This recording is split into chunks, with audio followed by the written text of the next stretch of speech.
So, hi mga Madi, alam ko at napanood nyo na ito, no? Yung sinabi ng DTI na, um, basta, alam ko napanood nyo na ito.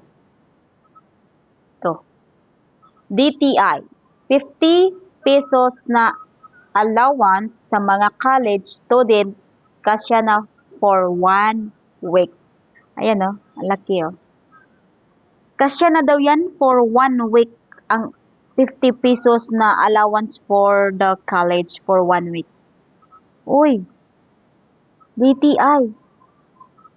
Saan nyo ba nakukuha yung pinagyayabang nyo na 50 pesos na allowance for 1 week sa mga college?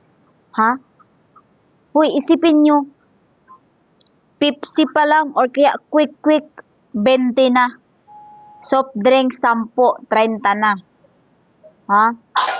Tapos, cash out in 1 week, ano yan? Per day, 10 pesos hanggang Friday?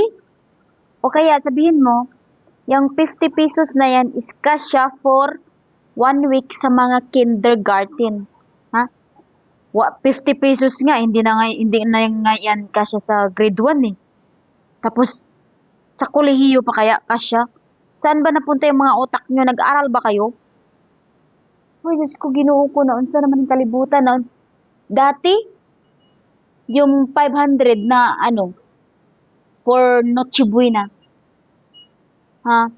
Kasya na ba yan? Diyos ko, Ginoo ko na unsa naman yung mga utok ko, mga bugok mo kay mo eh. May pang grade 1 kay Bright pa. Diyos ko, Ginoo ko na unsa naman yun. Pag